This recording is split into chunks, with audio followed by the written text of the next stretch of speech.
Man, here's something that's been blowing my mind lately. I was reading about these near-death experiences, people flatlining, doctors saying they're gone, and then boom, they come back with these insanely vivid stories. Some say they saw light, some say they floated above their bodies, others talk about being pulled through this tunnel like they crossed into another dimension. Now, I've always been fascinated with that. Is it just the brain shutting down, neurons firing like fireworks in the last seconds? Or is there something way deeper, something we can't explain with science yet? And then when you put that next to what Islam says about the afterlife, dude, it gets wild. Because a lot of these stories people tell actually line up with some of the descriptions that have been around for over 1,000 years. That makes you stop and go, wait a second. Is there something humans have been tapping into forever? What's crazy is how Islam doesn't just leave it at you die and then something happens. It's very structured. There's the soul leaving the body, being questioned, going through this process. You've got descriptions of light, peace, even terrifying things if your life was messed up.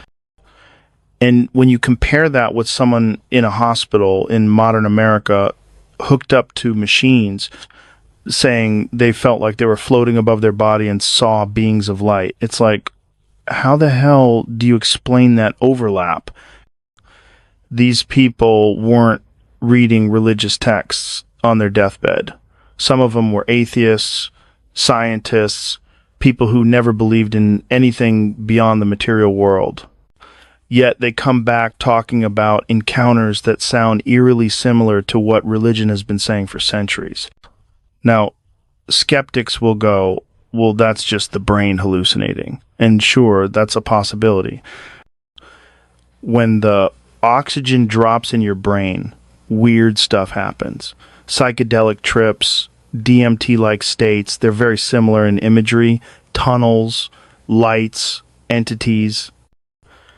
The brain is an insanely powerful machine. But here's the question I can't get rid of. What if that's not just the brain? What if the brain is the receiver, like a radio, and when it's shutting down, it's tuning into another frequency? That would mean near-death experiences aren't random hallucinations. They're windows into whatever's next. And in Islam, death isn't the end, it's a transition. You've got this whole concept of the barzakh, like a barrier realm between this world and the next. That sounds a lot like what people describe when they say, I was in this in-between place. I couldn't cross over, but I knew there was something beyond. Isn't that wild? Thousands of years ago, no brain scans, no neurology, yet the descriptions echo what we're hearing in hospitals today. To me, that's fascinating. Either human consciousness is wired in such a way that it generates the same symbolic images under stress, or maybe we're catching glimpses of a real thing. I also think about how it affects behavior.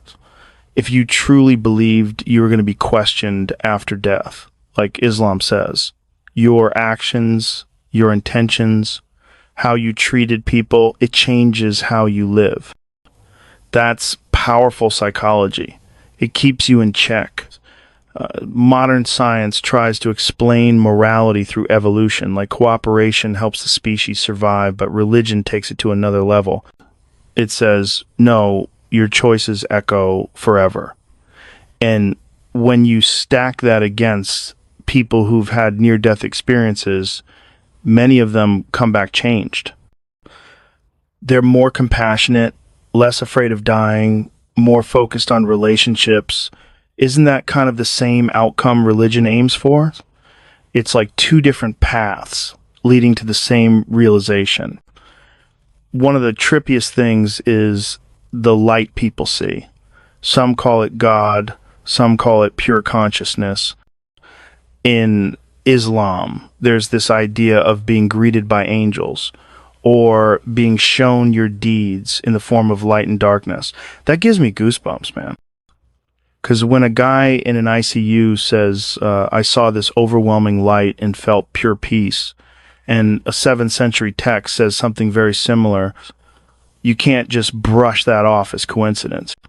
I'm not saying I know the answer. Honestly, I'm skeptical of anyone who says they're 100% certain.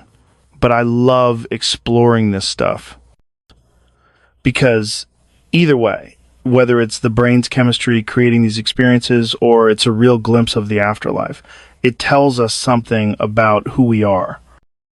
It tells us that consciousness is way more mysterious than we give it credit for. And maybe the people who wrote down these teachings thousands of years ago weren't just making up stories. They were pointing to something real, something we still can't fully explain, even with all our science. At the end of the day, death is the biggest unknown. And the fact that across cultures, across times, people keep describing similar things, it makes me think maybe there is a pattern. Maybe Islam, maybe these near-death experiences, maybe all of it is part of the same puzzle. And if that's true, then death isn't the end. It's just the next step in a journey we're all going to take.